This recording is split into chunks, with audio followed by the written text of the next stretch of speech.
In our consumer news, scammers are after your tax refund. Here's what the IRS wants you to know this morning. The Internal Revenue Service releasing its list of top scams of the year.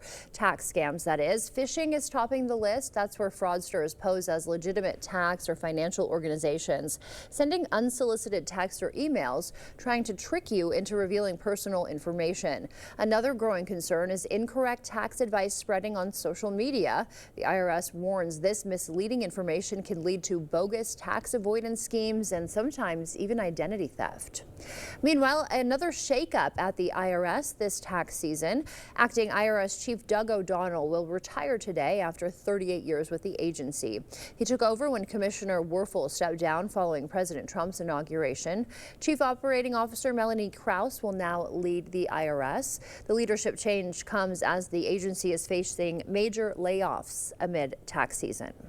New data reveals how policy changes affect your wallet. New reports are providing hard data about the state of the U.S. economy and how it impacts Americans. President Trump confirms he still plans to impose 25% tariffs on Mexican and Canadian imports. Tariffs on Chinese goods are already in place, with reciprocal ones in the works as well. Meanwhile, a new House resolution includes massive spending cuts, but its sweeping tax breaks aren't sitting well with some deficit hawks. Layoffs of federal workers are part of the plan to reduce spending, and some analysts worry they could hurt the economy.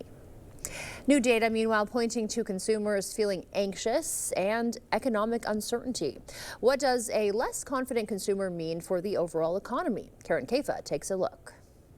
Consumers feel less confident, according to two closely watched surveys. There was a broad agreement that the economy is not necessarily going in the right direction. The Conference Board's Consumer Confidence Index for February saw its largest monthly decline since August 2021.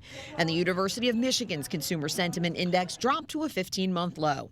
Michigan's Joanne Shu said tariffs and inflation are top of mind. A lot of consumers are spontaneously telling us that they're really worried that tariffs are going to lead to bad consequences for the economy. So if tariffs were taken off the table, or if less aggressive tariff policy came to pass, I think that would certainly do a lot to make consumers feel better about the trajectory of inflation. Stephanie Guichard, senior economist at the Conference Board, says their survey found consumers confident about keeping their job, but less so about finding a new one. They're just thinking, if I want to change job, or if my kid coming out of university needs to look for a job, it's going to be more difficult than it was like 6 months ago.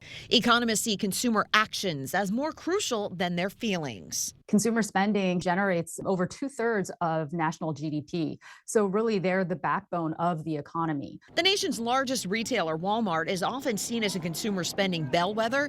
They said last week their sales will slow this year, a signal that 2025 may be a rocky year for retailers. And that was a look at your consumer news.